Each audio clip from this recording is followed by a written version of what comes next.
Por eso, sean sagaces como serpientes y sencillos como palomas. Pero cuidado con la gente, porque los entregarán a los tribunales, los azotarán en las sinagogas y los harán comparecer ante gobernadores y reyes por mi causa, para dar testimonio ante ellos y ante los gentiles. Cuando los entreguen, no se preocupen de lo que van a decir o de cómo lo dirán.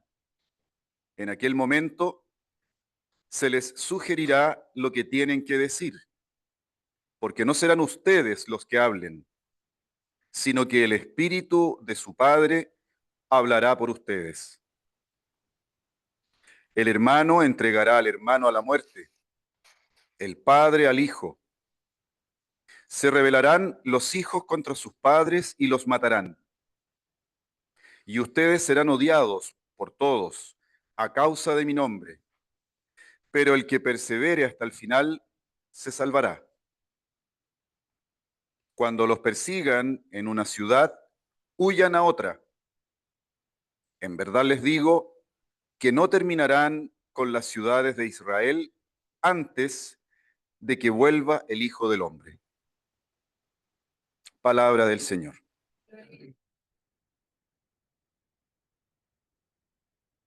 El Señor nos está hablando a través del Evangelio de hoy. Jesús es directo, Jesús nos habla claramente y muchas veces nosotros en nuestra condición humana, con nuestra mentalidad, con nuestra capacidad de entendimiento, puede que nos cueste un poco entender. Son palabras duras las del Evangelio de hoy, pero a la vez son claras.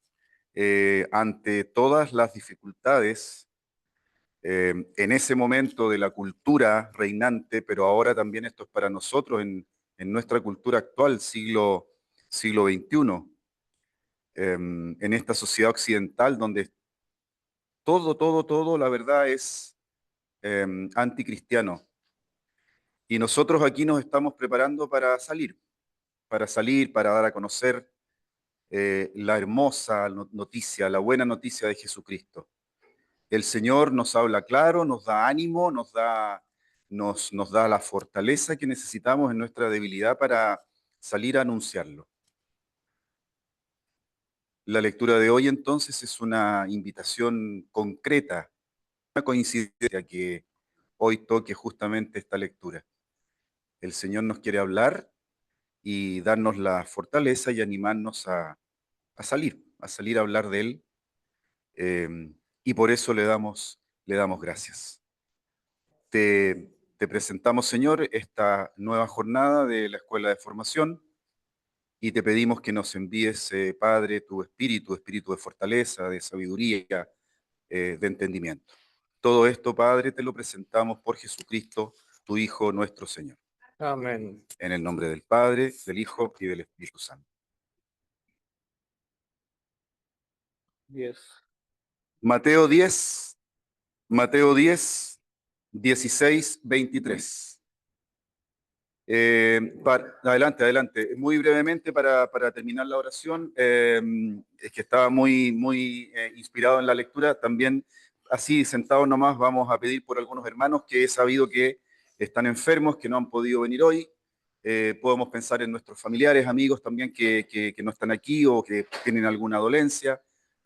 Los ponemos aquí en presencia del Señor, les pedimos por ellos, pedimos por esta escuela, que sigamos adelante. Pedimos también por el padre Juliano, que viene emprendiendo el regreso, ¿verdad? Estará por aquí, entiendo, mañana temprano. Que el Señor lo proteja, lo cuide en el regreso a nuestra parroquia. Todo esto también, Señor, te lo presentamos y te lo pedimos por Jesucristo nuestro Señor. Les dejo entonces ahora con mucha alegría con esta primera clase de el segundo trimestre. Ya estamos partiendo el segundo trimestre de este año. Este año, recuerden, lo vamos a dedicar a la misión. Y hoy día entonces, como digo, con mucha alegría, dejo con ustedes al padre Jorge, que nos va a hablar y va a reflexionar sobre la comunión de los discípulos misioneros. Adelante. Muchas gracias. El micrófono. Sí, aquí ¿se escucha? Sí, eso. Bien, primero, buenas noches a todos nuevamente. Como, como ya saben todos, soy Padre Jorge y hoy me toca presentar y conversar más que todo sobre este tema de la comunión de los discípulos misioneros en la iglesia. Es el capítulo 5 del texto que estamos leyendo del documento de Aparecida. Em, Es un texto un poco extenso. Lo he intentado resumir eh, lo más que pude para No, hablar no puedo abrir la cámara para que me temas vean. centrales y al final de cada sección, porque ¿Dónde? tiene ¿Y el teléfono? cuatro secciones, vamos a ir viendo algunas preguntas para ir reflexionando juntos. Va a ser más que todo eso, recordar algunas cosas que nos dice el documento y comparar cómo va nuestra realidad con la realidad que se sugiere en este texto. Vamos a comenzar entonces.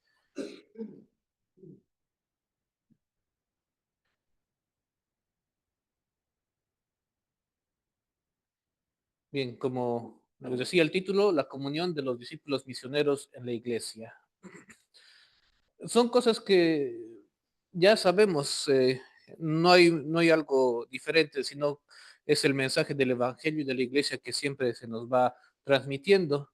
Entonces, vamos a ir leyendo juntos, comentando un poquito para refrescar la memoria de lo que nos dice la iglesia y también la Biblia. Sí, vamos a comenzar. Ya.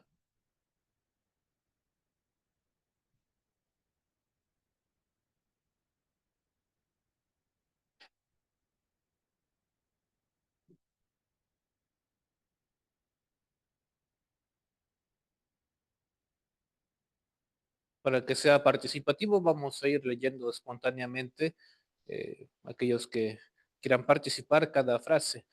Está presentado en pequeñas frases que resumen una idea central de cada número de este capítulo.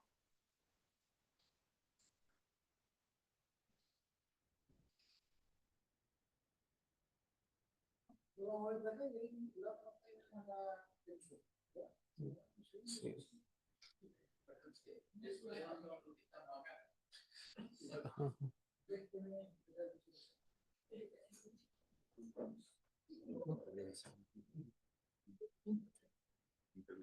Ya.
Bien, espero entonces que sea lo suficientemente grande las letras para que podamos leerlo.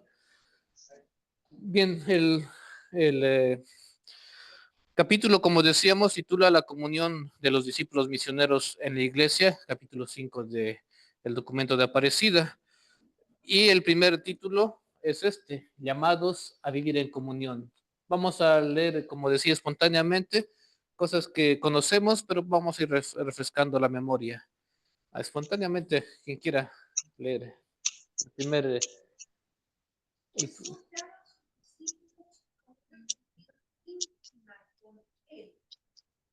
Marcos 3, versículo 14, capítulo 6, versículo 21, 2. Modelo para la vida misionera. Bien, el Señor nos llama a todos y llama a sus discípulos. Eso es lo primero que nos recuerda este texto a partir de Marcos. Y nos llama, como leeríamos en Marcos, primero para estar con Él, para aprender y luego para enviarnos. El Señor comienza con una comunión cercana con nosotros, lo cual debe ser un modelo para la vida misionera. El misionero, para poder eh, ejercer esta vocación de misionero, primero debe acercarse al Señor en lo íntimo. Por eso dice también en el capítulo 6, que está acá mencionado, que invita a los discípulos a estar a solas para descansar porque han tenido un trabajo evangelizador que agota y necesitan un momento fuera de la multitud.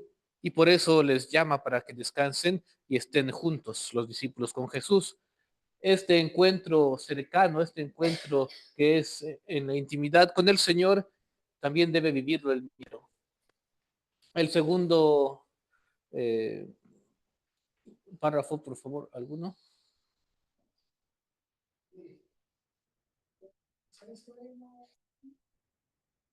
Oye. Ya. Sí, el segundo párrafo pueden...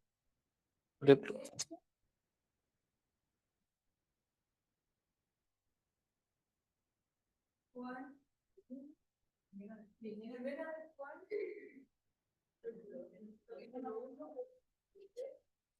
dos,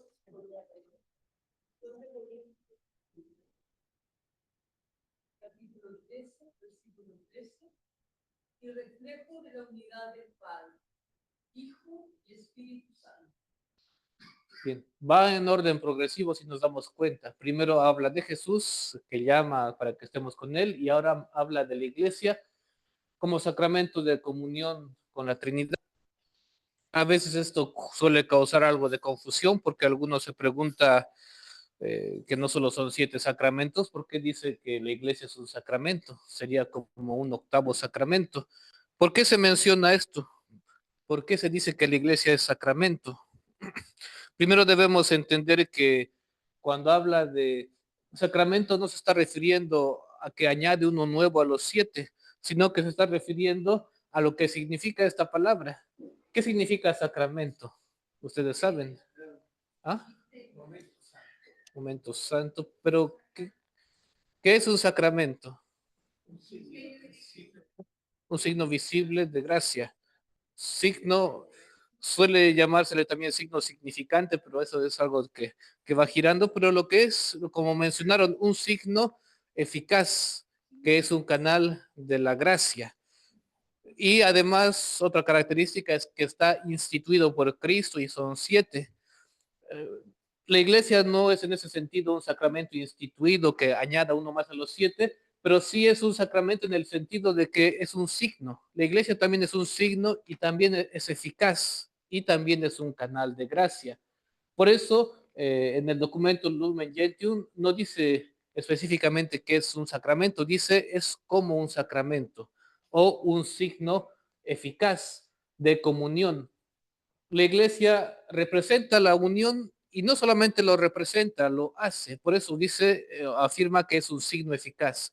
Es lo que significa. Significa comunión y además es comunión con la Trinidad. Eso lo vemos en estos capítulos del Nuevo Testamento. Ahí mismo dice, ¿no? Estarán en comunión con nosotros como estamos con el Padre, el Hijo y el Espíritu Espíritu Santo. Eso está en esos capítulos.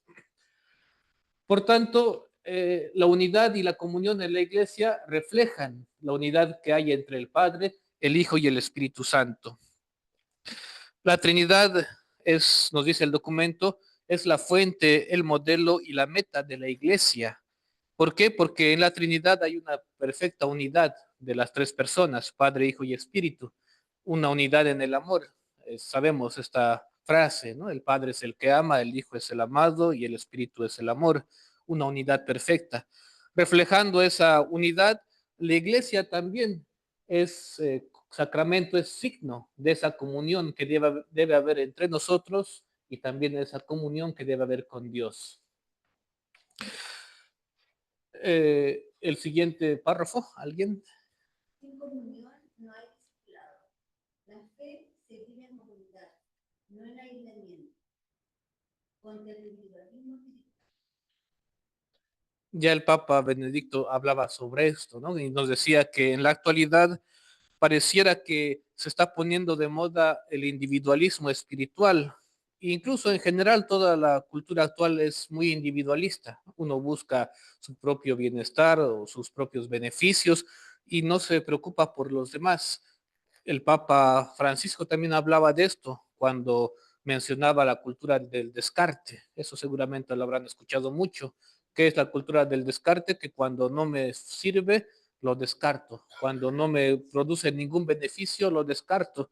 Y eso es muy peligroso porque así se van descartando a los indigentes, se descartan a los ancianos, se descartan a las personas que tienen algún tipo de capacidad distinta. O también, ese es un tema grave, ¿no? El aborto es igual del tema de descarte, si no me beneficia o va a perjudicarme, entonces prefiero eliminarlo porque me perjudica o va a influir en mi plan, me va a cambiar los planes. Y eso es cierto lo que dice el Papa, ¿no? Es como parte de esa cultura del descarte, de que no me preocupa el otro, me preocupo yo de mí mismo. Sí, exacto.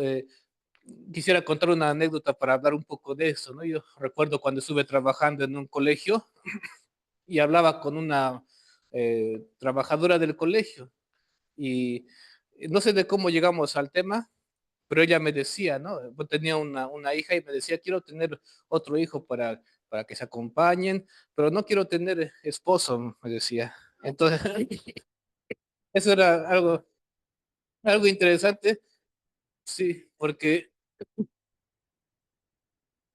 sí, pero yo le preguntaba por qué y me decía que era porque era muy conflictivo la situación en las familias, de que hay peleas, de que el esposo puede portarse mal o el tema de la infidelidad y me decía para evitar problemas quiero hijo pero no quiero esposo. Y, y yo le decía pero ¿cómo vas a hacer eso? ¿Sí? ¿Cómo no habrá quizás si vas a tener un hijo el papá va a querer conocer al hijo y va a querer tener una cercanía con él? Pero me decía, no, ni siquiera le avisaría. Entonces, sí, entonces como que ese era su plan, ¿no? Embarazarse y no avisarle, y que no se entere y tener a su hijo y que tenga dos hijos, ya tenía una, ¿no? Y ese momento yo pensaba, bueno, está bien y qué bueno para el hombre no tener que hacerse cargo del niño. Y entonces yo veía como una idea que como que favorecía, ¿no? Que bien es favorable para el hombre porque se le evita problemas, responsabilidad, tema económico. Y un día estando en la parroquia, una de las chicas que viene ya tenía a su hijito que se había casado y venía a arreglar las flores para el templo. Y yo fui a ayudarle un momentito, había más personas y le comenté eso, ¿no? Le dije, eso me pareció curioso porque me dijo esto esta profesora y no solamente ella, esta trabajadora del colegio, sino que después la otra trabajadora también me dijo lo mismo y me decía, sí, tampoco quiero tener esposo. Y yo le dije, me parece llamativo esta idea y se libera al hombre de esas responsabilidades. Pero ella se sorprendía y me decía, no es justo para el niño. Él merece y tiene derecho a tener un papá. Y me pareció muy interesante porque ella no se enfocaba desde su desde el punto de vista de la mujer o del hombre, se enfocaba desde el punto de vista del niño. Y ella decía, es decir, se va a hacer una injusticia porque va a crecer sin papá. Pero yo le decía, pero la mamá va a poder trabajar y ella tiene su trabajo, no le va a faltar nada, pero al final me decía es que no, necesita papá y mamá porque eso es lo que naturalmente uno tiene, eh, la familia. ¿Y esto por qué lo menciono? Porque en ella yo vi que se aplicaba el ponerse del lugar del otro, en este caso del niño, y no descartar, porque en este caso que les contaba, como que descartaba al hombre, ¿no? Me va a perjudicar más que ayudarme, entonces lo voy a descartar, viendo más a uno mismo que al otro. Hoy en día, por tanto, volviendo al tema, hay este tema de la individualidad que está muy de moda, por decirlo así, está queriendo influir mucho, incluso en la espiritualidad. Ya no me importan los demás, sino yo mismo, o no me importa el grupo, sino mi propia relación con Dios. Y no puede ser así la fe. El discípulo debe estar en comunión con la iglesia, volviendo al tema, debe estar en comunión con el grupo. La fe no puede llevar al aislamiento, la fe no puede llevarnos a un individualismo que puede ser luego relativista, que decíamos, ¿no? Está bien o está mal, depende de cada uno, si a mí me conviene o agrada esto, o lo descarto porque no me sirve, eso es fruto del relativismo, no se ve los valores en el ámbito más grande, más amplio. La fe, por tanto, como decíamos, volviendo al tema, no es aislamiento del yo, sino comunión. El cristiano pertenece a una comunidad concreta, a una comunidad donde tiene un permanente discipulado. Y la comunión que ahí encuentra es con los sucesores de los apóstoles y con los sucesores de Pedro, que en este caso sería el Papa. Por tanto, es importante la comunión. ¿Con cuál se cambia? ¿Con la fecha de arriba? Ah.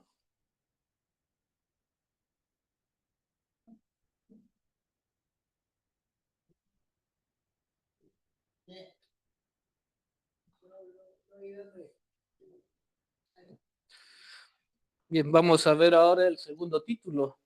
La Iglesia, familia de Dios. Otro que quiera leer, por favor.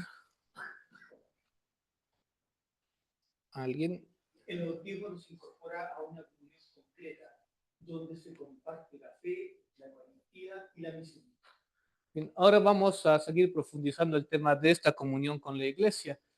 El texto habla de todos los sacramentos, pero principalmente nosotros vamos a referirnos a estos dos, que es el bautismo y la Eucaristía. El bautismo, como bien dice, es este canal de gracia por el cual uno se incorpora, forma parte de la iglesia. Y la Eucaristía es donde comparte la presencia real de Cristo y se fortalece así para la misión. El siguiente párrafo. La Eucaristía es fuente y culmen de la vida cristiana. Da fruto los cuerpos de Cristo y alimenta la relación fraterna. Bien, también es una frase muy conocida desde el Vaticano II, ¿no? Fuente y culmen. ¿Qué quiere decir esto? Que la Eucaristía es donde nace esta unidad y es a donde apunta la unidad de la Iglesia. La Eucaristía, por tanto, unión con Cristo y, como dijimos, fuente y culmen de la vida cristiana. El siguiente párrafo. La iglesia es casa y escuela de comunión, llamada a ser signo de amor que atrae al mundo, no por proselitismo, sino por testimonio. Aquí hay algunos detalles importantes, ya que la iglesia es el lugar donde es un constante discipulado para el misionero, de eso es también una escuela o casa, como bien dice, para practicar esta unión, esta comunión entre nosotros y con Dios, con la Trinidad. Y esta comunión debe reflejar el amor que Dios nos tiene y el que debemos tenernos también mutuamente. Esto es lo que como testimonio atrae, dice a la gente. La idea no es hacer proselitismo, buscar a la gente para que se una porque sí, sino dar testimonio para que si se acercan, quien conoce a Dios se acerca siempre a Él, sea por este testimonio y por este amor que reflejamos, no por proselitismo o por intentar convencer, sino porque reflejamos a Dios. Vamos al siguiente. Una pregunta. ¿Ah? Una persona que no tiene experiencia de Dios en su vida cercana, probablemente él y yo, Ajá. No todos tienen el don de tener una Ujú, experiencia con el Señor, ujú, pero que sí está bautizado, ¿ya? ujú.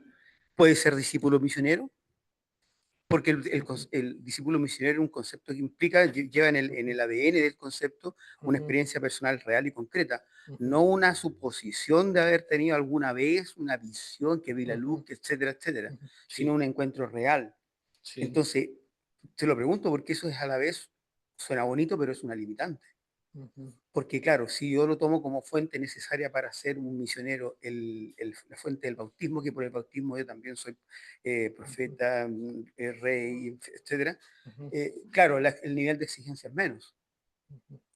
Gracias. Bueno, el bautismo es, como dijimos, el sacramento, este canal de gracia, pero ¿a dónde nos tiene que llevar eso? Al encuentro íntimo con Cristo, que es lo primero que habíamos mencionado. Ahí es donde se forma, se prepara y es enviado el discípulo misionero.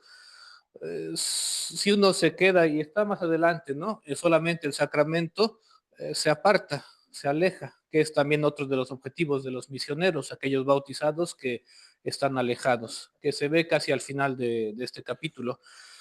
Y se habla también de los motivos por los cuales se alejan.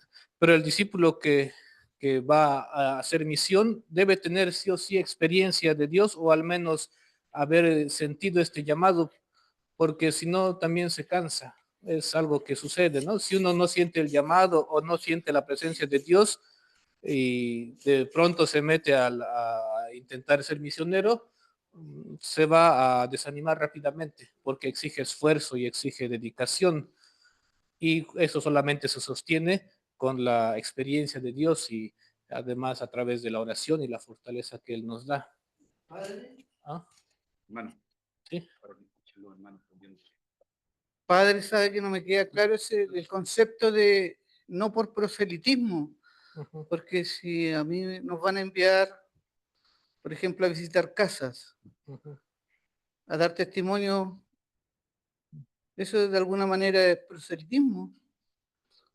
No es que el centro no es buscar adeptos, el centro es querer anunciar a Dios, porque si fuese, si lo nuclear fuera buscar adeptos, uno podría entrar en crisis, porque no me resulta o no me escuchan. Si el centro es dar testimonio, como ya lo dice Pablo, ¿no?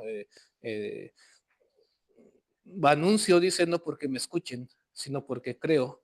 ¿Por qué? Porque Pablo iba y en algunos lugares le recibían, pero en otros lugares lo rechazaban.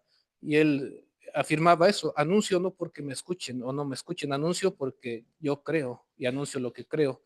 Entonces, cuando afirma no por proselitismo, quiere decir eso, que la motivación central o lo que yo estoy buscando no es ganar gente, lo que estoy buscando es anunciar a Dios.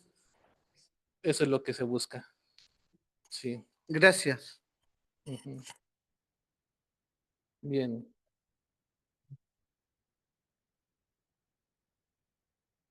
El número 3. Ah, sí. ¿Cuál? ¿El de aquí abajo? Respecto Ya. al micrófono. Integrar a los católicos esporádicos, devocionales pero poco comprometidos, recordándoles su vocación bautismal como discípulos misioneros. Ese es su desafío pastoral. Sí. Vamos a ver ahora este número 3 con los desafíos. Católicos esporádicos, ¿no? Son aquellos que llegan de vez en cuando, que hay muchos de los esporádicos, ¿no? Que llegan para Navidad, luego para Semana Santa, quizás, Domingo de Ramos, bueno, más que tibios, que no le dan prioridad a lo religioso, ¿no? Que aparecen y desaparecen porque no hay compromiso.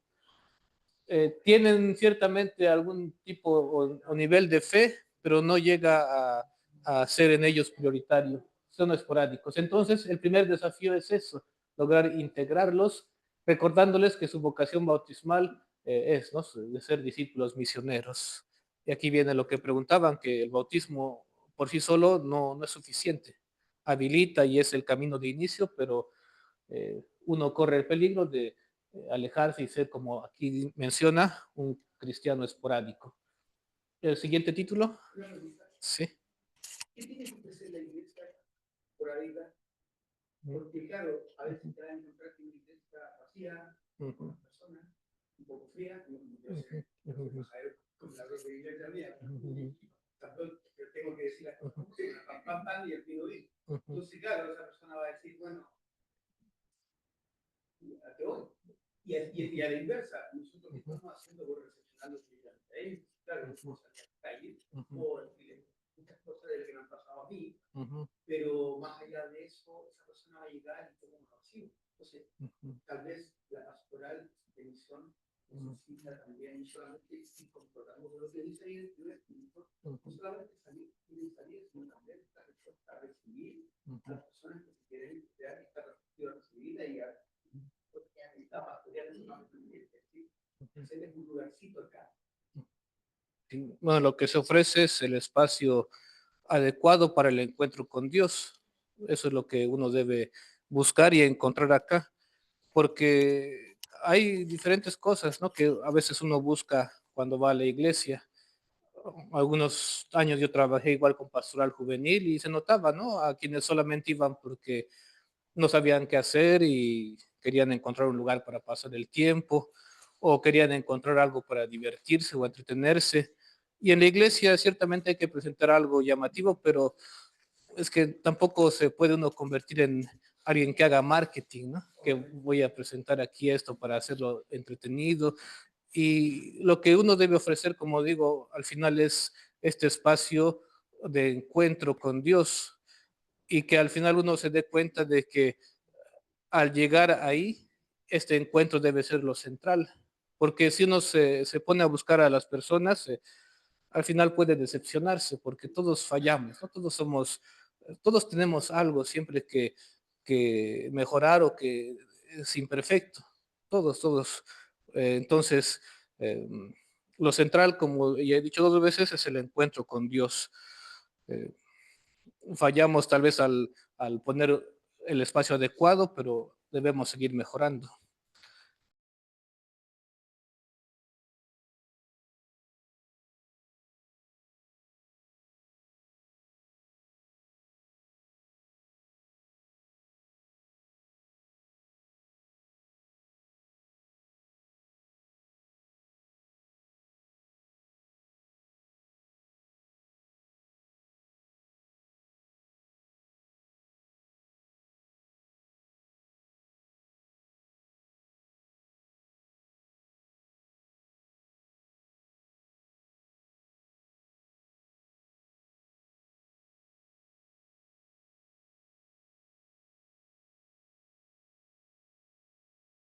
Dos en dos para no quedarnos muy rezagados. ¿Alguien que pueda leer los siguientes dos? Valorar la diversidad de carismas en unidad para enriquecer la misión y ser instrumento de reconciliación. Esto está en 1 Corintios, capítulo 12, versículos del 4 al 12. Y comunión y misión son inseparables. La santidad se vive en la entrega por los demás, servicio, caridad y evangelización.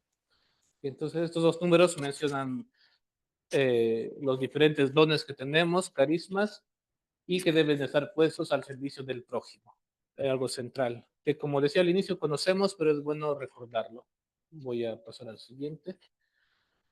En las siguientes 2 diapositivas, ahora me va a tocar preguntarles a ustedes para que hagamos una pequeña, una pequeña revisión de cómo está nuestra pastoral, nuestra misión. Y alguno puede responder espontáneamente de forma breve. Preguntas para la reflexión pastoral. En la vida comunitaria, ¿cómo fomentamos espacios de encuentro íntimo con Cristo, oración, palabra, Eucaristía, que renueven nuestra comunión y misión. ¿Nuestras comunidades reflejan el amor trinitario o hay divisiones, indiferencia o protagonismos que debilitan la unidad? Y en la formación de discípulos, ¿cómo acompañamos a los bautizados que tienen una fe individualista o solo devocional para que vivan su pertenencia eclesial? Reconocemos y promovemos los carismas de todos, jóvenes, laicos, consagrados, especialmente los más silenciosos. Alguno que pueda responder a partir de su propia comunidad y de su experiencia. ¿Alguien se anima a responder? ¿Cómo están sus comunidades? ¿Cómo se encuentran? O si alguien del Zoom también quiere participar.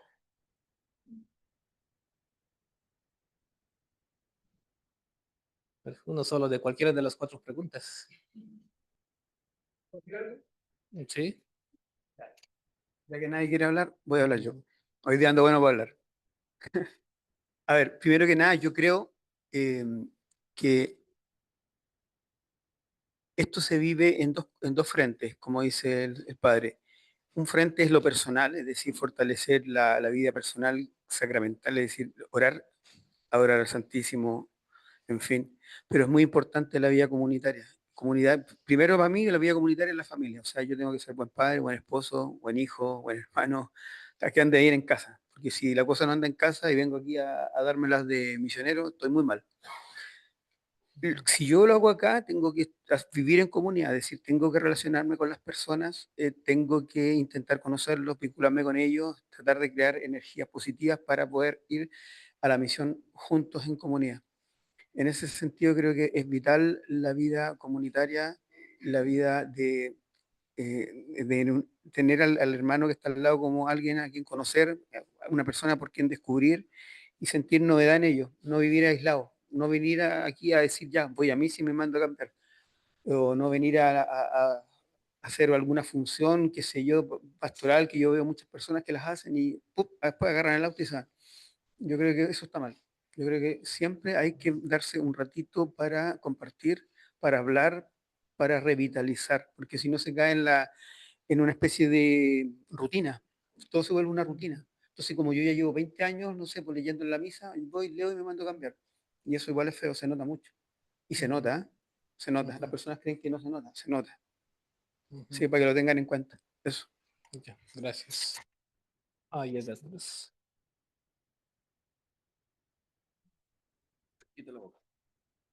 Yo creo que tenemos un deber, porque nosotros, bueno, casi todos, desde chicos, nuestros padres y todos nos fueron formando y siempre nos fuimos acercando a la iglesia hasta ahora.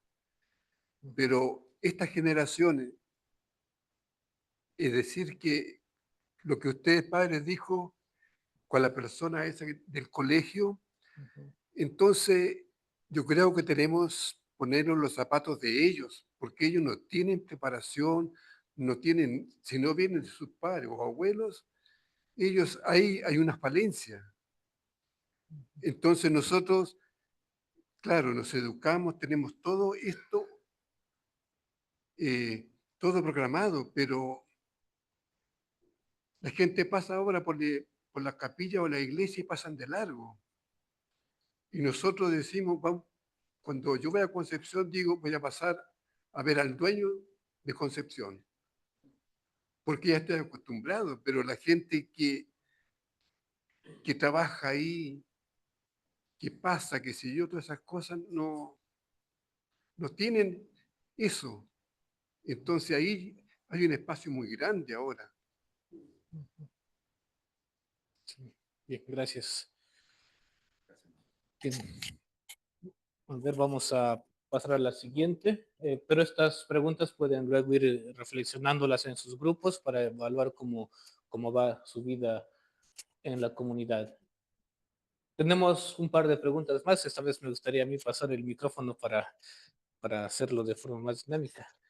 La pregunta: ¿nuestras acciones evangelizadoras nacen de una comunión auténtica entre sacerdotes, laicos y movimientos o son esfuerzos aislados? Voy a poner al azar para que me digan la respuesta a partir de sus grupos.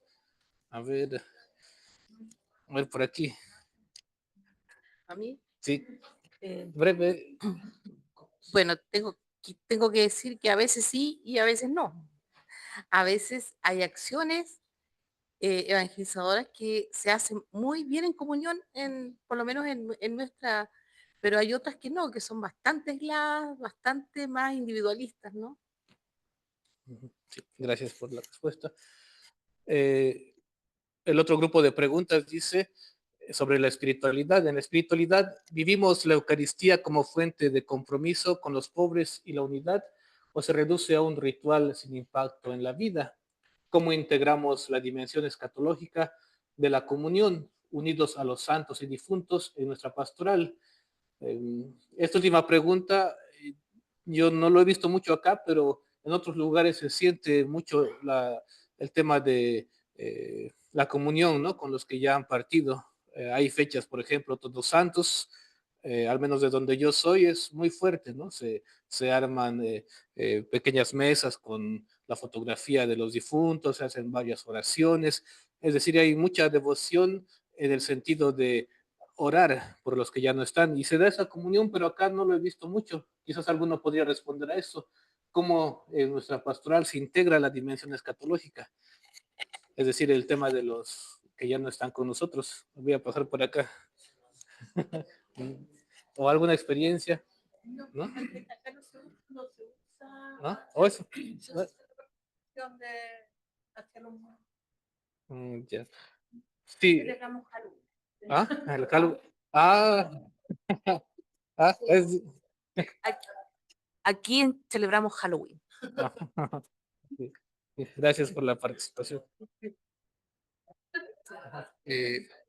Una experiencia, es decir, que lo que usted dice, también acá en Chile, en el campo se da. Para Todos Santos, viene la gente en carreta, viene, bueno, según los lugares, y ponen una mesa, un mantel, comen y rezan. Sí. Pongamos en Talca, para el año nuevo, van a ver a sus difuntos y les rezan y le cantan. Y también, bueno, la otra parte, un brindis. Sí, gracias. Sí. Eso es bueno y seguir fomentando en la familia o en los grupos, ¿no? Cuando lleguen fechas especiales, hacer estas oraciones o momentos de encuentro y de recordar y de orar por los que ya no están con nosotros, por los difuntos. Padre, Ah, un comentario sí. breve. Lo de lo que dijo la hermana de Halloween. No, pero yo lo sé, o sea, en un sentido crítico, porque yo sé que ella no lo celebra, porque la conozco. No lo celebramos, pero la verdad que es una preocupación porque se ha metido tanto en nuestra cultura Sí. y ha sido en muy pocos años y muy rápido. Creo que fue en sentido crítico, evidentemente, sí. Entonces, ¿qué hemos hecho? La celebración de los ángeles. Y eso sí lo hemos hecho y en varias comunidades se celebra. En los colegios que son católicos también hacen una celebración diferente con fiesta de los ángeles. Los niños en lugar de vestirse de negro y todos pintados con telaraña, salen con alita, angelito y qué sé yo. Sí, gracias por compartir. Por favor, por favor. También se celebra a nivel como familiar, porque y se viene al templo el día del aniversario de la muerte de mi papá, por ejemplo, nos ponemos de acuerdo los hermanos y venimos a misa o vamos a misa a algún lado y hacemos una misa por él y estamos juntos. No celebramos, pero estamos juntos, no nos vemos a veces mucho y estamos en esa. Y así otras familias también a veces en la comunidad aparecen.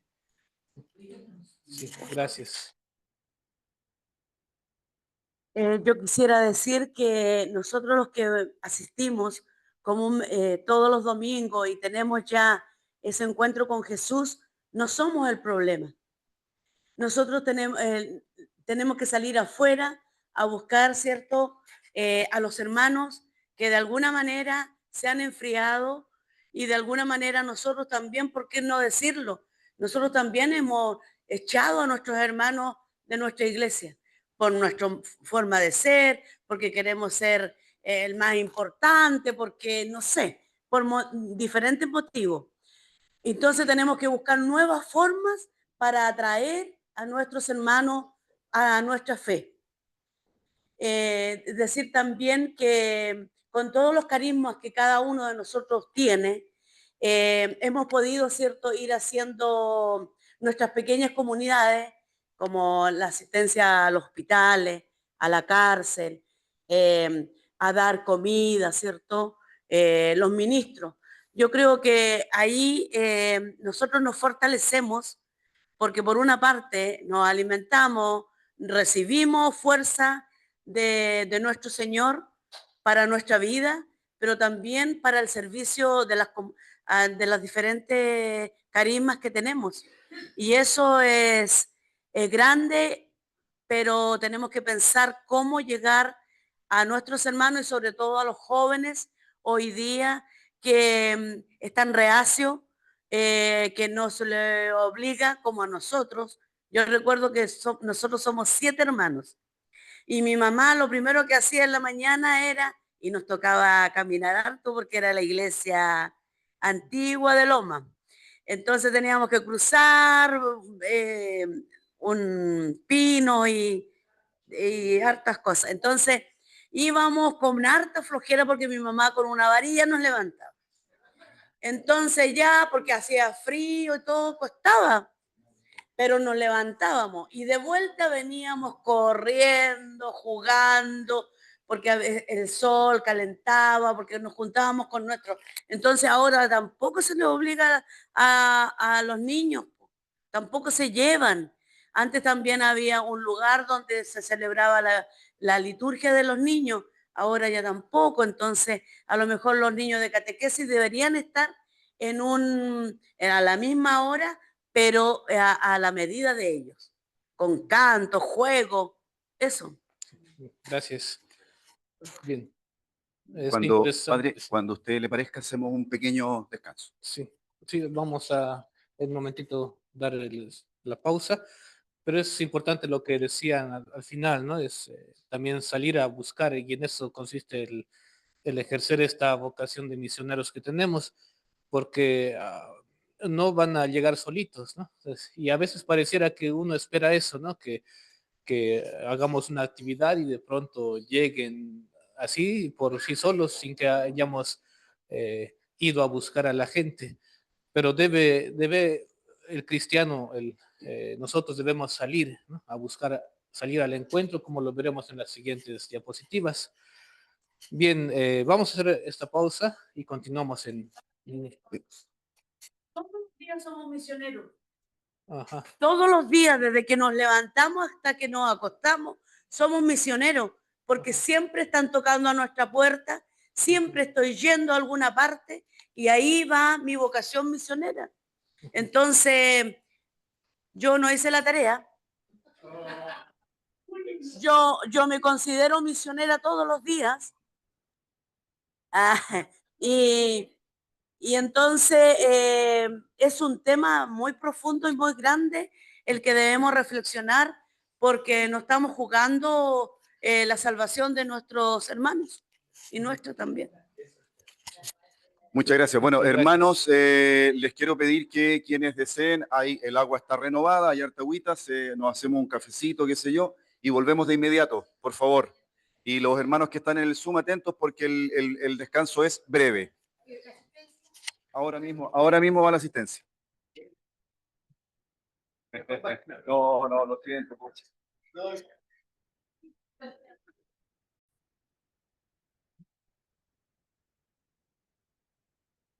Muy bien, hermanos, los invitamos entonces a ponerse en onda, en sintonía para continuar la segunda parte. Entonces, continuamos con el padre Jorge. Bien, muchas gracias. Vamos a intentar ahora avanzar un poco más rápido, porque este es el segundo título y son al menos 4 títulos. Vamos a pasar ahora a lugares eclesiales para la comunión. El subtítulo es La diócesis comunión misionera. ¿Alguno que lea directamente los 3 párrafos? de corrido. Corazón de la Iglesia particular. Es la realización concreta de la Iglesia universal en un territorio, en comunión con el Papa y las demás diócesis. Vocación misionera. Debe ser casa y escuela de comunión, saliendo al encuentro de los alejados y respondiendo a los desafíos sociales.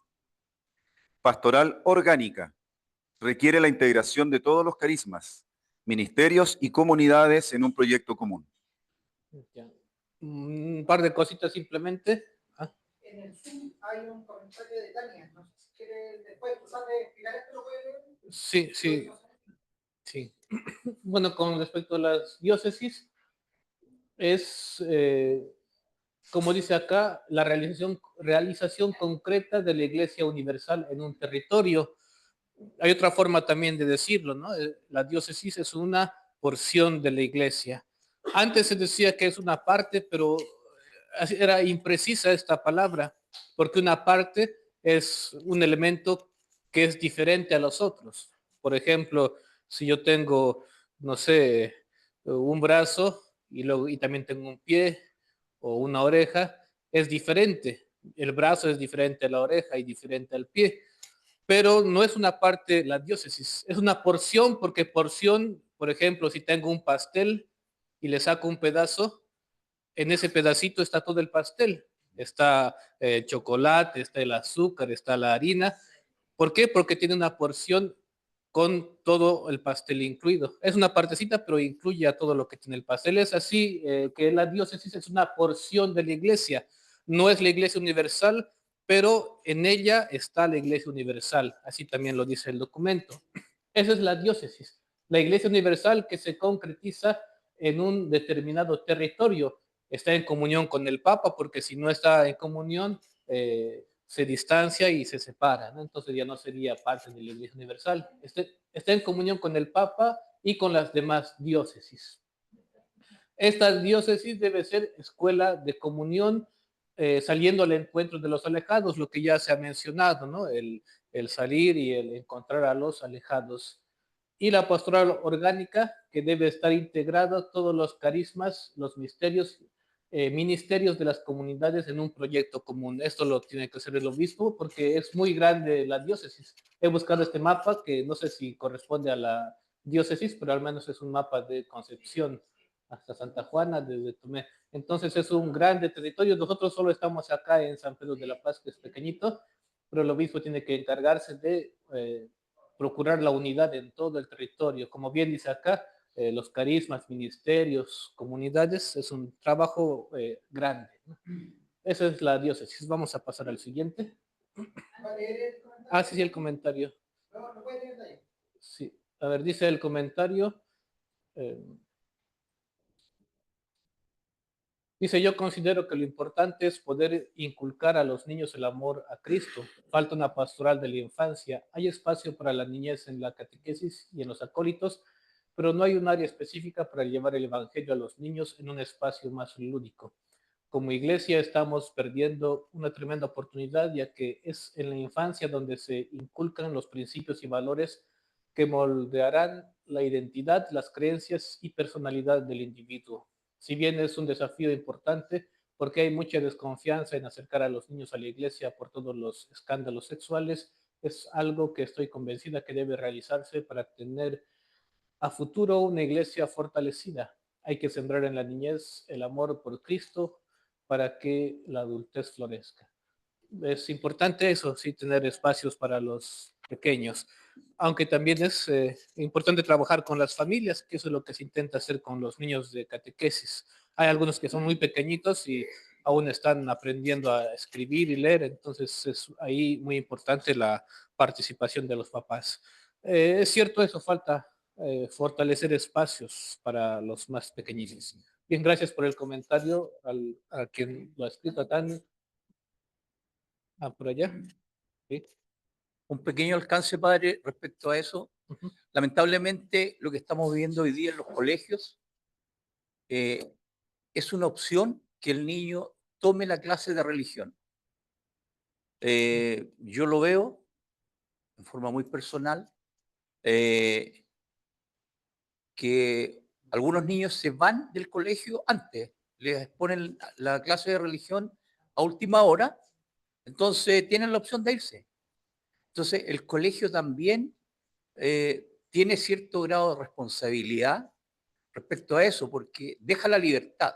Y hoy día un niño, lamentablemente, entre tener una clase de religión, una formación que le permita acercarse a Dios, prefiere irse rápidamente a la casa porque sabe que tiene un espacio libre e ir y entretenerse un rato lamentablemente, con la PlayStation, con el teléfono y todo lo demás. Entonces ahí yo creo que también tenemos los que son apoderados, fundamentalmente, yo ya no tengo niños en el colegio, una misión. Y tratar de que el colegio no sea, bueno, lamentablemente también un poco es por ley.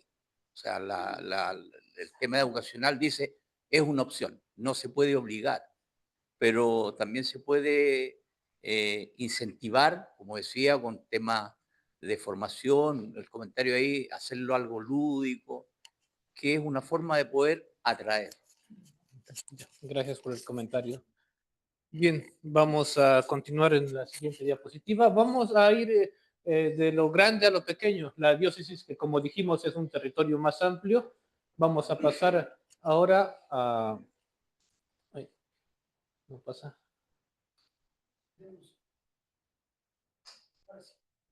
Vamos a pasar a la parroquia Comunidad de Comunidades. Yo lo voy a leer para avanzar. Renovación urgente. Debe ser espacio de iniciación cristiana, celebración de la fe y apertura a la diversidad, un espacio adecuado. Estructuras flexibles. Necesita adaptarse a contextos urbanos y rurales, promoviendo pequeñas comunidades y laicos misioneros. Eucaristía y sacramentalidad, centro de la vida parroquial. Se impulsa la caridad, la justicia y la reconciliación. Compromiso social. Llama a ser samaritana, atendiendo las pobrezas materiales y espirituales. 4 cosas importantes: la renovación, la flexibilidad, lo sacramental y lo social. Actualización es lo que yo quisiera recalcar acá. En el documento habla de que han habido estructuras antiguas que se aplicaban al ámbito rural, pero hoy en día es el ámbito urbano y hay que ir actualizándolo porque es necesario aplicar a una realidad nueva de forma novedosa en nuestras estructuras. Vamos a continuar en la parroquia. Bueno, de la parroquia a lo más pequeño, las comunidades eclesiales de base, que nos dice, son escuelas de discipulado, forman cristianos comprometidos, arraigados en la palabra y la comunión eclesial. Opción por los pobres, signo de vitalidad cuando se insertan en la pastoral diocesana. Diversidad de formas, grupos de oración, movimientos y redes que centran su vida en la Eucaristía y el magisterio. Acá se le llama en el documento la célula viva de la iglesia, que la célula es lo pequeñito, la pequeña partícula donde surge todo esto, ¿no? Se van juntando las células, luego vienen los tejidos, los órganos y así se forma el ser. Entonces es la célula el lugar primero donde nace y crece el ser discípulo, donde se forma, se arraiga, ese es signo y además se vive la oración, la Eucaristía. Es muy importante esto. Vamos a pasar al siguiente. Las conferencias episcopales. No me equivoqué, ¿no? Sí, las conferencias episcopales y comunión entre iglesias. La colegialidad episcopal, los obispos fortalecen la comunión mediante el discernimiento conjunto y la corresponsabilidad, cooperación interdiocesana, provincias eclesiásticas, CELAM y otros organismos fomentan la ayuda mutua y la evangelización continental. Aquí ya va hablando más que todo de la organización que se tiene en la iglesia, ¿no? Las diócesis, el colegio episcopal, la cooperación. Bien, pero vamos a pasar a las preguntas. Lo voy a leer y alguno de forma breve puede responder. Sobre la diócesis, esto tendría que responderlo más que todo el obispo, ¿no? ¿Cómo impulsamos una pastoral orgánica que integre carismas y ministerios sin fragmentarse? ¿Qué pasos concretos damos para salir al encuentro de los bautizados, alejados y los no creyentes en nuestro territorio? Para la parroquia, que es lo que más nos concierne, ¿nuestras parroquias son casas de comunión o se limitan a lo sacramental? ¿Cómo renovar su estructura para ser más misioneras? ¿Cómo formar laicos misioneros que evangelicen en el mundo del trabajo, la política y la cultura? Quizás esto podría ser como una tarea, por llamarlo así, para que luego reflexionen en grupos y de aquí surjan como ideas y acciones, porque si queda solamente en la reflexión, no genera mucho resultado, ¿no? Es importante que respondiendo esto, luego se llegue a alguna conclusión y a alguna acción. Entonces esto después pueden hacer algún tipo de trabajo en grupos en sus comunidades. Sobre la comunidad eclesial de base, cómo acompañar a las comunidades eclesiales de base para que no pierdan su identidad eclesial y se mantengan en comunión con el obispo. ¿Qué espacios creativos, por ejemplo, grupos bíblicos, redes de caridad, podríamos promover para revitalizar la fe en el contexto urbano? Esto ya lo tenemos, pero hay que seguir revitalizando esos grupos. Sobre la comunión entre iglesias, cómo fortalecer la colaboración interparroquial o interdiocesana para enfrentar desafíos comunes, la migración o la secularización, que también existe, ¿no? La pastoral de migrante. Y la última pregunta, ¿de qué manera el CELAM y las conferencias episcopales inspiran nuestra pastoral local? Lo cual sería conociendo sus documentos. Bien. Discípulos misioneros con vocaciones específicas. La vocación bautismal como fundamento. Todos los bautizados son discípulos misioneros con igual dignidad, pero con ministerios y carismas diversos. Esto lo conocemos. Desafíos actuales: sectas, secularización, escasez de sacerdotes, globalización, violencia y pobreza. Son situaciones que se viven en la actualidad y desde antes. Los obispos, servidores de la comunión. La identidad, ¿cuál es? Sucesores de los apóstoles, llamados a ser padres y hermanos en la caridad. Lo dice San Agustín en una de sus frases, ¿no? Con ustedes soy obispo, con ustedes soy cristiano. Entonces es hermano y también es padre, guía y también está junto a nosotros. La misión: promover la santidad y la caridad, ser maestros de la fe y animadores de la comunión, cultivar la colegialidad con el Papa y entre sí. Estamos hablando de los obispos. A los presbíteros, ahora yendo más a lo cercano. Los presbíteros, corazón del buen pastor. La identidad no son delegados de la comunidad, sino dones de Cristo para ella. En otros países me comentaban que se ve como si el párroco fuera alguien que sea contratado para cuidar o simplemente para estar como delegado. No es así, ¿no? Es el encargado de acompañar y reflejar este don que ha recibido de Cristo. Desafíos: un desafío teológico, reafirmar su sacerdocio ministerial; un desafío cultural, inculturar el evangelio.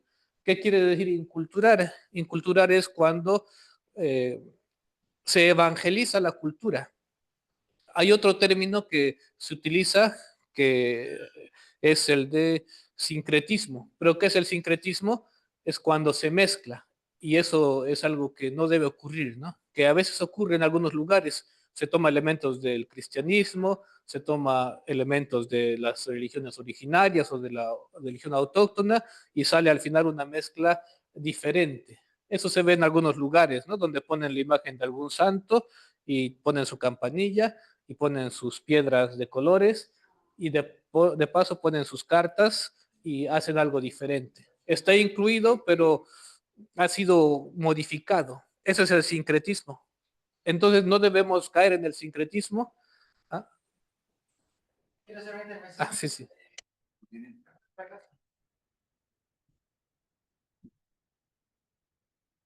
Lo que pasa es que leyendo y viendo un poco cómo la multiculturalidad también se ha apoderado un poco del globalismo finalmente, ¿cierto? De de la realidad mundial, valga la redundancia.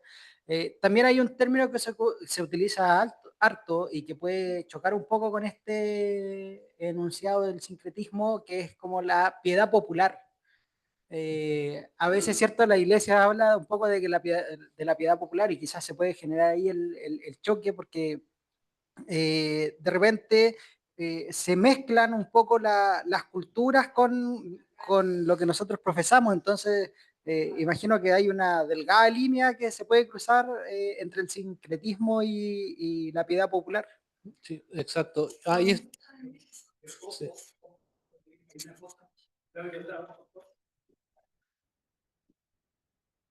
Yo creo que, ojo que la piedad popular es súper importante. Yo creo que podríamos hablar de México y Chile. En México puede ser, pero en Chile la piedad popular es vital. En Valparaíso, por ejemplo, el 8 de diciembre, o sea, en masa, son millones de personas, o sea, no sé si millones, pero son cientos de miles de personas que van y de alguna manera el pulmón de la iglesia visible de hoy de Chile. Por consiguiente, decir eso, predicar eso de la piedad popular, yo creo que sería un poco rebajar la categoría.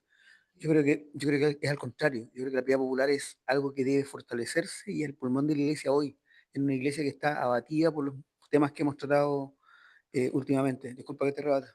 Eso. Bien, gracias. Hay algo importante que debemos ver, ¿no? La piedad popular es una realidad que no hay que verlo negativamente. Es cierto que hay un peligro, hay el peligro de que se mezcle con otras creencias y que se contamine. Ese es un peligro, pero yo recuerdo que nuestro profesor de espiritualidad cuando estudiaba nos decía, no podemos ir y decirles, no hagan esto, y si van a hacer esto, no sé, no entren a la iglesia con sus piedritas, no entren a la iglesia con su, ¿cómo se llama esto? Esos palitos que echan con incienso. Tendríamos que cerrarle las puertas a todos. Entonces, ¿qué nos decía? Que debemos comprender como que hay grados de fe. Un primer grado es lo sensible, simplemente lo que veo, lo que me dan mi collarcito con San Benito o mi denario para tenerlo en la mano. Ese es el primer grado, ¿no? Lo sensible y lo visible. El segundo grado es cuando ya voy profundizando en mi conocimiento. Leo la Biblia, voy conociendo a Jesús. Y el grado tercero, el alto grado, es cuando ya llego a la contemplación. Además de conocer y leer y saber sobre Jesús, busco un encuentro cercano con Él a través de la oración, la adoración y la contemplación. Entonces los que van a las multitudes están como en el primer grado, el grado de lo sensible. Y no podemos decirles, digamos, que están mal, que se van a tergiversar todos los temas de fe, sino que hay que más bien intentar hacer que pasen al segundo grado. Ahora bien, sabemos que muchos no van a pasar al segundo grado porque o no le dan tiempo o no le dan prioridad, pero hay que seguir intentando transmitirles el evangelio. Se van a quedar en el primer grado, pero bueno, hay que acompañarlos. Eso más que todo nos decían nosotros porque muchos iban a ayudar a los santuarios. Entonces van a llegar para hacer bendecir con agua su imagen o su fotito del santo. Entonces hagámoslo, porque algunos se escandalizaban, ¿no? Algunos seminaristas eran muy radicales y decían, no, lo esencial es que se en la, no sé, en la contemplación que vamos a hacer en la noche, pero no se le podía negar el bendecir su imagen o su medallita. Están en el primer grado, pero hay que seguir acompañando. Padre, muy breve. Yo creo que evidentemente hay que respetar la piedad popular, pero no podemos desconocer que está en un riesgo fuerte por muchos factores que estamos viviendo hoy día en la sociedad. Secularismo, eh, ocultismos, sectas, consumismo. Entonces creo que no podemos negarnos a nada. En ese sentido creo que fue la intervención de Enrique. Yo lo comparto, que sería ser demasiado ilusos pensar que van a ir pasando de niveles, ¿no? Mucha gente se queda ahí, lamentablemente, y es misión nuestra ayudarlos, creo. Sí, exacto. Utilizado recientemente Yo no necesito. Sí. Los espacios que hemos tenido como piedad popular, por ejemplo, San Sebastián. La iglesia no lo ha ocupado lo suficientemente para hablar claro y firme, ¿ya?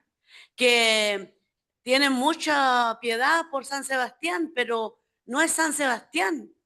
Lo mismo pasa con las demás piedades que tenemos, que la iglesia no está en el momento para decirle a los hermanos que es Cristo, que tenemos que ir a Él.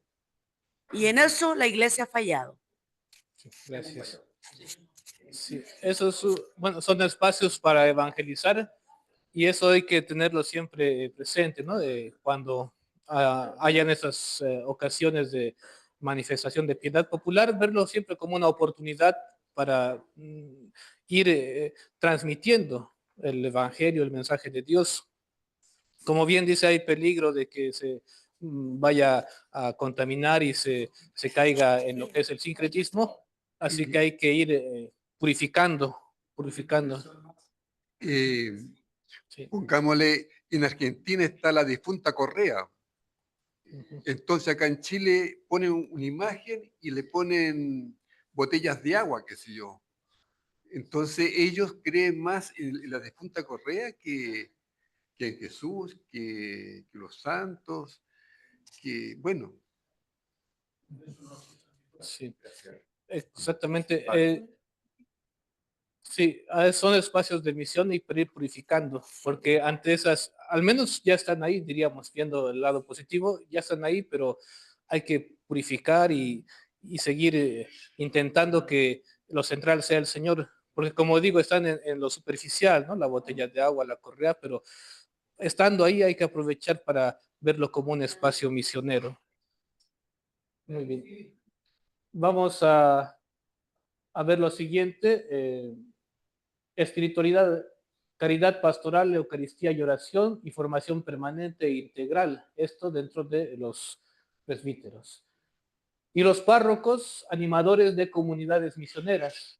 El perfil debe ser discípulo enamorado de Cristo y misionero incansable. Las claves, promover la corresponsabilidad laical, renovar estructuras parroquiales, el ejemplo, consejos pastorales, con espíritu no burocrático, que a veces sucede eso, ¿no? Que tiene que pasar por varios grupos o reuniones para que dé un resultado. Fortalecer la familia como iglesia doméstica, es el primer lugar, ¿no? Se hablaba de los más pequeñitos hace un momento y debe estar esto junto a la familia. Bien. Y los diáconos permanentes, servidores de la palabra y la caridad. La misión, servir en la liturgia, caridad y formación de comunidades. La caridad es las obras de comedores o otras obras del bien social. Formación integral, incluyendo a las familias, a sus familias, y el testimonio, cercanía a los excluidos, migrantes y a los enfermos. Los laicos, luz del mundo, identidad, sacerdotes, profetas, reyes, esto también lo conocemos, en el mundo. Ámbitos de misión, la política, la economía, la cultura, la familia y los medios de comunicación. Y los retos, familia, formación sólida y acompañamiento, mayor participación en la pastoral, apoyo a movimientos laicales con discernimiento. Eso es lo que correspondería trabajar a los laicos. 7, vida consagrada, testigos radicales del reino. La esencia es el seguimiento de Cristo, pobre, casto y obediente. En cuanto a la vida consagrada hay mucho que decir para profundizar, pero vamos a ser muy breves. Los 3 votos, pobreza, castidad y obediencia. Seguimiento cercano de Cristo, tiene mucho fundamento bíblico, pero vamos a pasar a lo siguiente. La vocación, comunión y profecía, denunciar injusticias. Contemplación, recordar que solo Dios basta. Y la misión con los pobres. Nuevas formas de vida consagrada deben ser discernidas y acompañadas por los pastores, esto los obispos, porque suele surgir, ¿no? Un grupo o alguna persona que tiene esta intención o buen ánimo de formar un grupo, pero debe ser discernido por los pastores. Las preguntas, para que también vayan reflexionando en grupos, ¿cómo estamos cultivando la espiritualidad de comunión y la cercanía con los fieles, especialmente los más pobres? ¿Qué acciones concretas impulsamos para la formación permanente de sacerdotes y apoyo efectivo? Esto para el obispo. En la parroquia, ¿nuestros párrocos son animadores misioneros o se limitan a lo administrativo? ¿Cómo fomentar su renovación espiritual? ¿Cómo integrar a los laicos en la forma de decisiones, consejos pastorales, sin caer en la burocracia? Bueno, acá en la parroquia es algo que ya se ha avanzado, tenemos varios consejos y esto ya se está trabajando. Para los laicos, ¿qué espacios faltan para que los laicos evangelicen en el mundo laboral, político y cultural? ¿Cómo acompañar a familias en su rol de iglesia doméstica en medio de crisis sociales? Para la vida consagrada, nuestras comunidades religiosas son signos de contradicción frente al consumismo y secularización. ¿Cómo fortalecer la vida contemplativa como pulmón de oración para la iglesia? Bien, esto, no sé si alguien quiere comentar alguna respuesta. Laicos, vida consagrada, parroquias, obispos. También puede ser en el Zoom. O en el Zoom también.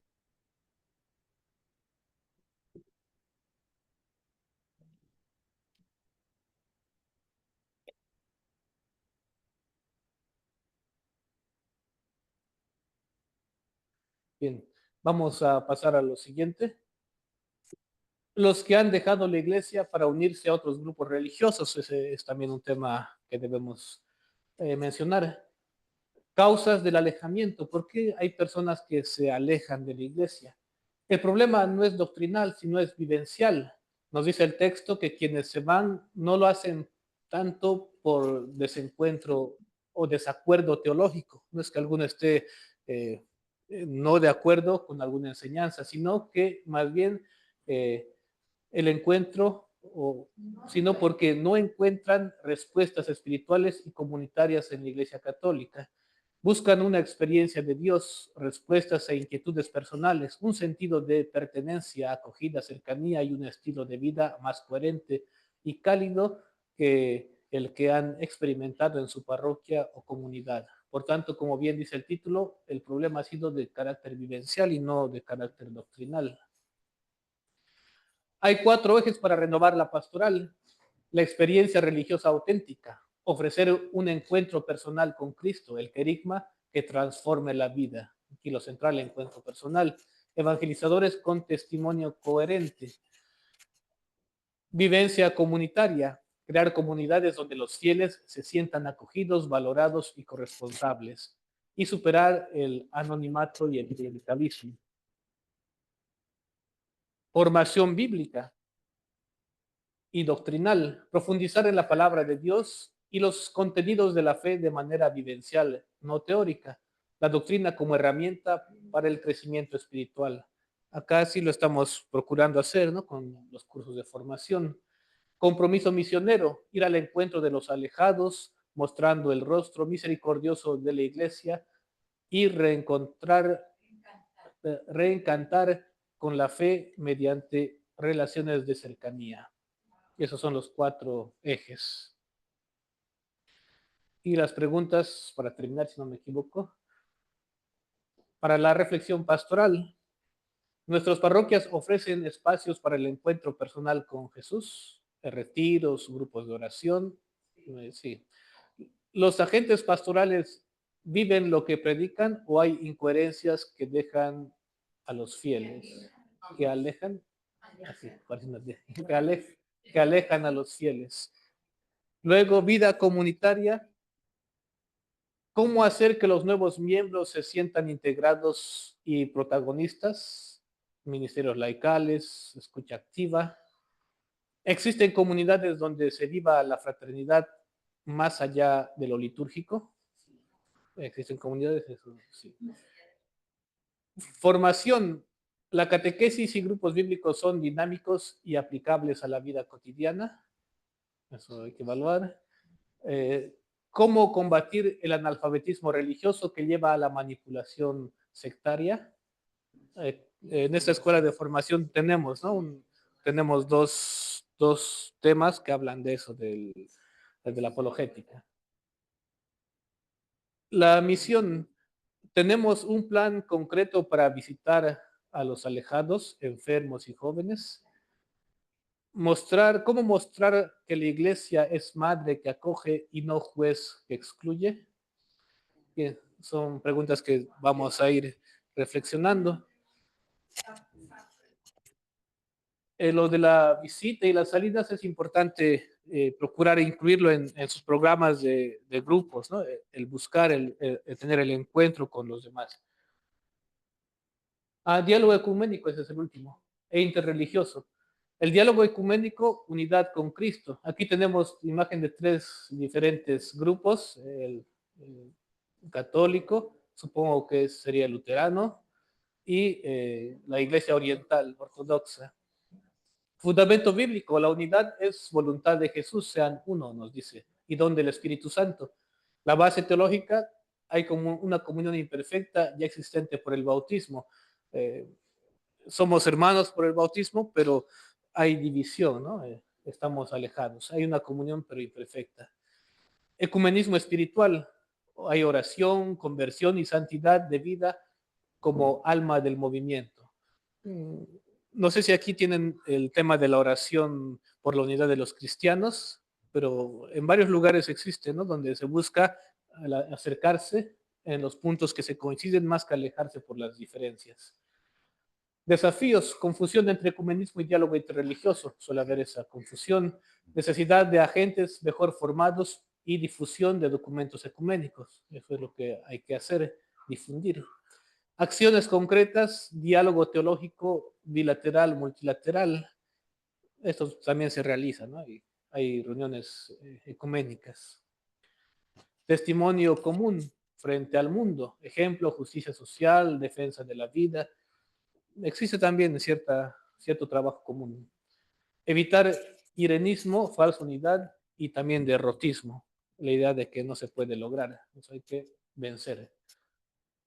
La relación con el judaísmo, vínculo único, hermanos mayores en la fe de Abraham, lo decía el Papa. Compromiso, superar historias de desencuentro, ejemplo, el antisemitismo. Colaborar en causas comunes, la justicia y la paz, que ya lo hemos mencionado. Y el diálogo interreligioso, el fundamento, Cristo es la luz para todos.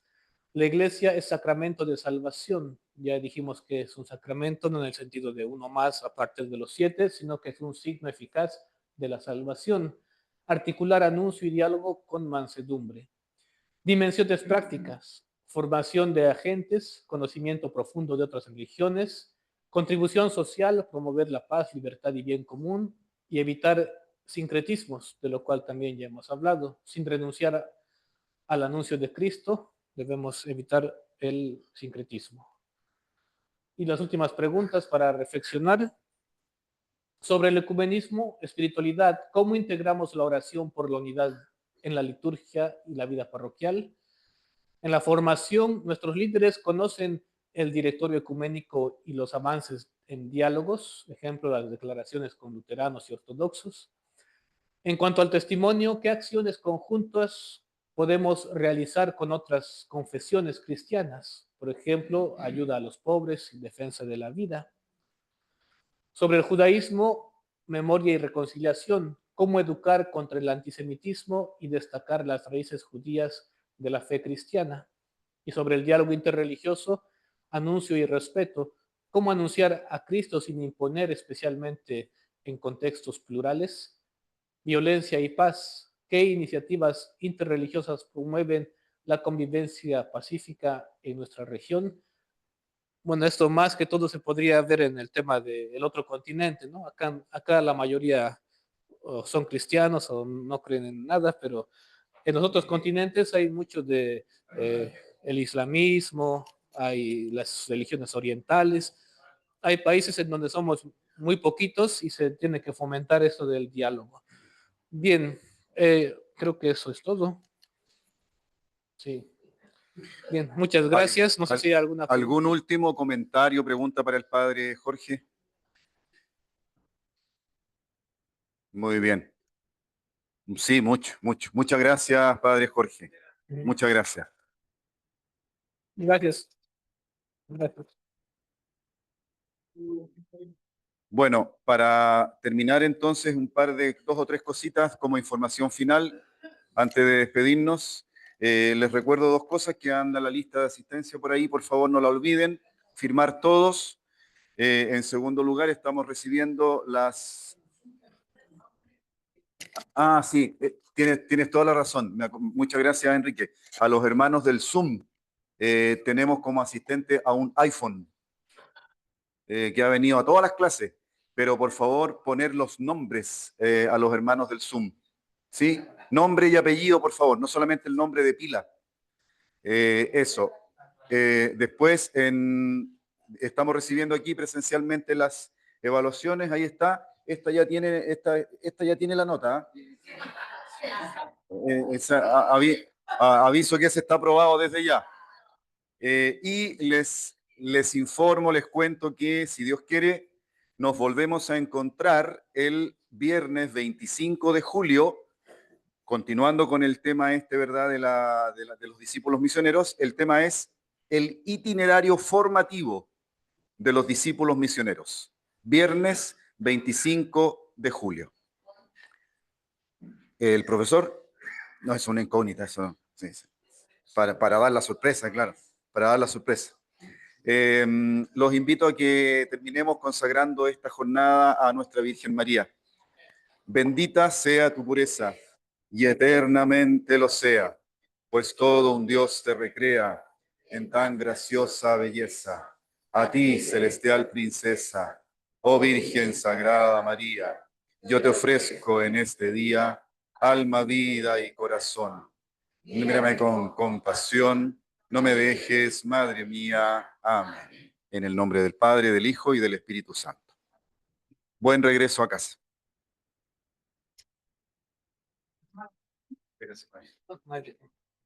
Chao a los hermanos del Zoom, que descansen. Nos vemos pronto. Un abrazo a todos. Gracias, chao. ¿Me lo lleva el DACA usted? ¿Ya?